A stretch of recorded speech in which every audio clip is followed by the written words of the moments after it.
Pai do Senhor Jesus seja conosco, amém? Amém. Glória a Deus. Meus irmãos, eu confesso aos irmãos que eu estou muito grato a Deus, né, pela oportunidade de nós estarmos aqui na congregação Tabajaras, né? Esse culto bonito, abençoado, né? Todo mundo bonitinho, com suas roupinhas verdes.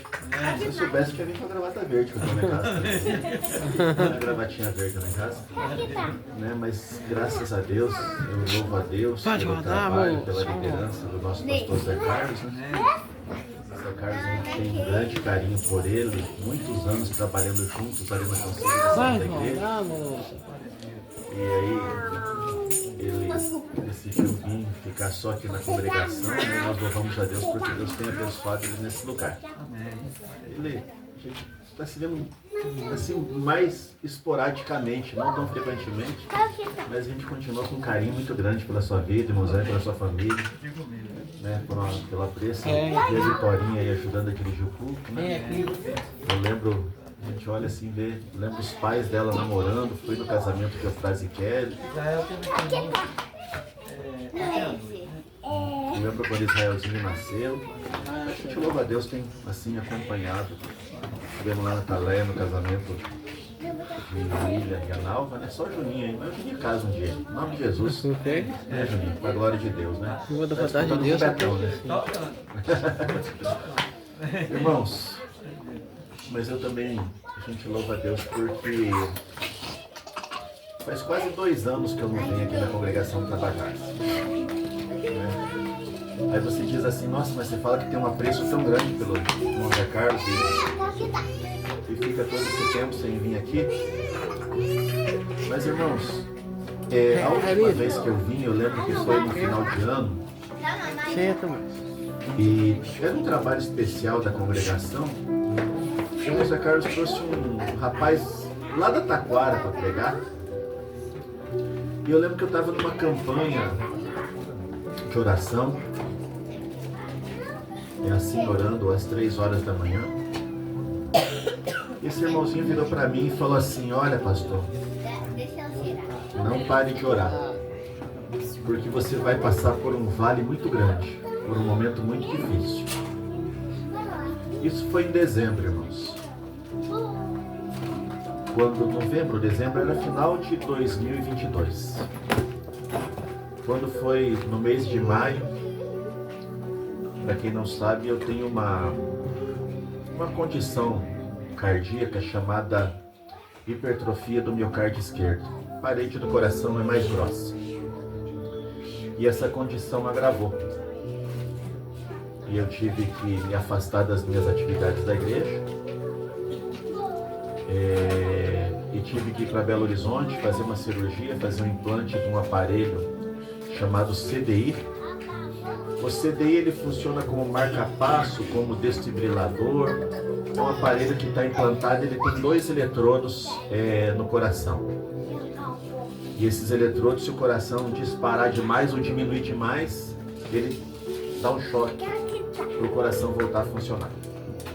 Esses dias eu estreiei o CDI.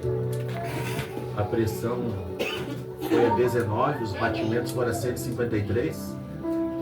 E a hora que eu estava indo para o hospital, ele deu aquele choque. Mas graças a Deus nós recuperamos e estamos aí caminhando, seguindo com a graça de Deus. Glória a Deus! Então Deus, ele cumpre. A palavra do Senhor nos diz que Ele não fará nada sem antes revelar aos seus servos, aos profetas. Então a gente louva a Deus porque Ele é fiel e tem nos sustentado, tem nos dado graça. Eu cheguei um pouquinho atrasado aqui, não estou desde o começo do culto, porque hoje lá na igreja sede, Dia dos Pais, né? Quero aproveitar e desejar feliz Dia dos Pais a todos os papais, né? Deus abençoe a todos os pais. E minha filha apresentar lá, eu fiquei esperando ela terminar a apresentação e os irmãos Zé Carlos. Porque terminou a apresentação, entrei no carro e vim para cá para estar com os irmãos aqui nessa noite. Amém? Glória a Deus! Mas glória a Deus, que noite bonita, que noite abençoada. Amém! Glória a Deus! Colocar em pé, abrir as nossas Bíblias, livro do Apocalipse, capítulo de número 1. Glória a Deus! Pode rodar, moço. Vai lá.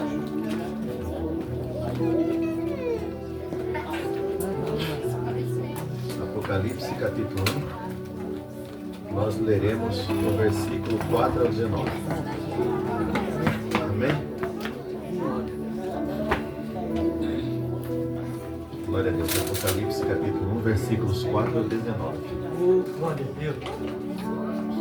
Amém? É. Glória a Deus. Apocalipse, capítulo 1, versículos 4 ao 19 diz assim: João, às 7 igrejas que se encontram na Ásia, graça e paz a vós outros da parte daquele que era e que há de vir, da parte dos 7 Espíritos que se acham diante do seu trono, e da parte de Jesus Cristo, a fiel testemunha, o primogênito dos mortos, soberano dos reis da terra, aquele que nos ama e pelo seu sangue nos libertou dos nossos pecados e nos constituiu reino, sacerdotes para o seu Deus e Pai. A ele a glória e o domínio pelos séculos dos séculos. Eis que ele vem com as nuvens, todo olho verá, até quantos o transpassaram, e todas as tribos da terra se lamentarão sobre ele. Aleluia. Certamente, amém. Eu sou o Alfa e o Ômega, diz o Senhor Deus, aquele que é, aquele que era e que há de vir, o Todo-Poderoso. Glória a Deus, aleluia. Versículo 9. Eu, João, irmão vosso e companheiro na tribulação, e no reino e na perseguição, e no reino e na perseverança em Jesus, achei-me na ilha chamada Patmos por causa da palavra de Deus e do testemunho de Jesus. Achei-me em espírito no dia do Senhor, e ouvi por detrás de mim grande voz como de trombeta dizendo: O que vês escreve em um livro e manda às 7 igrejas: Éfeso, Esmirna, Pérgamo, Tiatira, Sardes, Filadélfia e Laodiceia. Voltei-me para ver quem falava comigo, e voltado vi 7 candeeiros, 7 castiçais, 7 candelabros de ouro. E no meio dos candeeiros um semelhante a filho do homem, com vestes talares, cingido à altura do peito com uma cinta de ouro. A sua cinta e cabelos eram brancos como alva lã, como neve, os olhos como chama de fogo, os pés semelhantes ao bronze polido, como que refinado numa fornalha. A voz como voz de muitas águas. Tinha na mão direita 7 estrelas, e da boca saía-lhe uma afiada espada de 2 gumes. O seu rosto brilhava como o sol na sua força. Quando vi, caí a seus pés como morto. Porém ele pôs sobre mim a mão direita, dizendo: Não temas, eu sou o primeiro e o último, aquele que vive. Estive morto, mas estou vivo pelos séculos dos séculos, e tenho as chaves da morte e do inferno. Escreve, pois, as coisas que viste, e as coisas que são, e as que hão de acontecer depois desta. Quanto ao mistério das 7 estrelas que viste na minha mão direita, e aos 7 candeeiros de ouro, as 7 estrelas são os 7 anjos das igrejas, e os 7 castiçais, candelabros, candeeiros, são as 7 igrejas. Amém? Aleluia, Jesus. Pai, toda a glória nós te damos nessa noite. Aleluia, Deus. E te pedimos agora, fala aos nossos corações através da tua palavra. Nós queremos ouvir a tua voz. Nos abençoe, Pai, em nome de Jesus. Amém. Meus irmãos, quem escreveu o livro do Apocalipse foi o apóstolo João.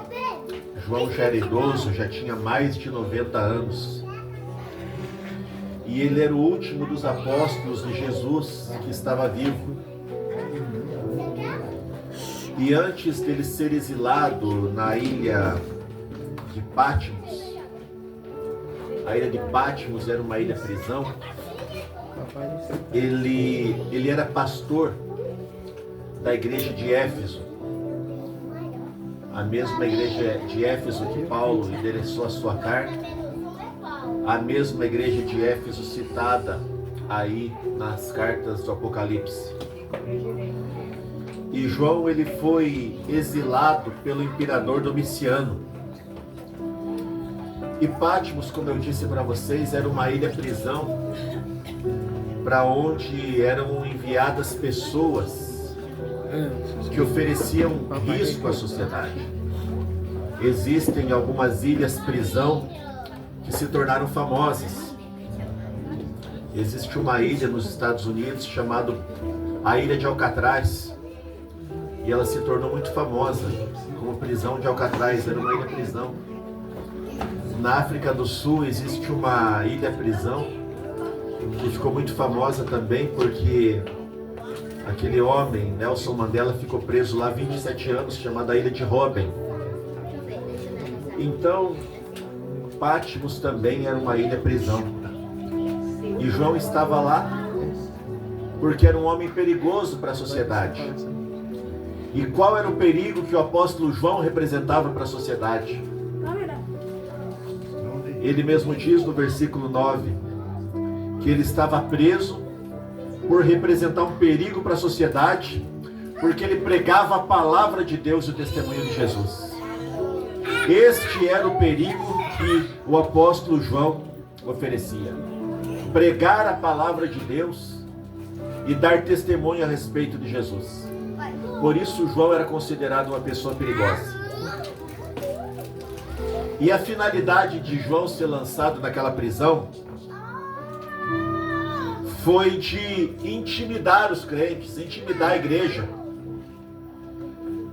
prendendo o último apóstolo vivo. A igreja fica com medo, tipo assim, se fazem isso com o pastor da igreja, se fazem isso com um apóstolo, com alguém que andou com o próprio Jesus, que deitou no peito de Jesus, o que é que eles não vão fazer com a igreja? Mas deixa eu falar uma coisa para você aqui nessa noite, meu irmão, minha irmã. Nós vivemos num mundo caótico.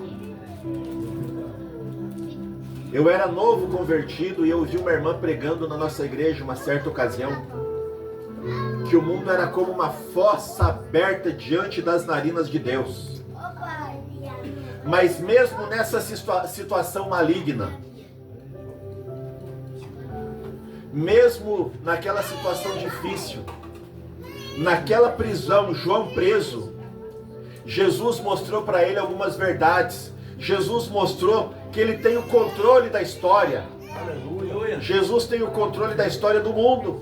Jesus tem o controle da história da igreja. E deixa eu te falar, Jesus também tem o controle da história da sua vida. Amém. Glória a Deus. Nada na sua vida, meu irmão, minha irmã, está entregue como obra do acaso. A sua vida está nas mãos de Deus. Outra coisa que nós vemos, irmãos, o presente e o futuro da igreja não estão nas mãos de decretos de imperadores, não estão nas mãos de leis, não estão nas mãos de ideologia nenhuma. O futuro da igreja está nas mãos de Deus, porque a Bíblia diz que Ele tem na sua mão os 7 castiçais, as 7 estrelas que representam a liderança. A história da igreja, o futuro da igreja está nas mãos de Deus. Está nas mãos daquele que é Rei dos Reis e Senhor dos Senhores. Então Jesus mostrou para João naquele dia que ele sustenta a sua igreja, que ele não está parado, mas que ele se move em meio à sua igreja, que seus olhos são como chamas de fogo e conhecem tudo que se passa em sua igreja. Tanto é que a expressão "eu conheço", ela se repete 7 vezes. São 7 igrejas e ele fala, a única palavra que ele repete para as 7 igrejas é "eu conheço, eu conheço". Por 7 vezes ele repete a expressão "eu conheço". Por quê? Porque João conhece o que se passa na igreja. Ah, pastor, mas é uma congregação simples, num bairro aqui de Teófilo Otoni. Mas deixa eu te falar, Jesus, olhando para a congregação de Tabajaras, ele fala "eu conheço". Aleluia. Eu passei na frente da igreja Moriá, pastor Itamar, é meu amigo, mas ele olha para pastor Itamar e para a igreja Moriá e fala "eu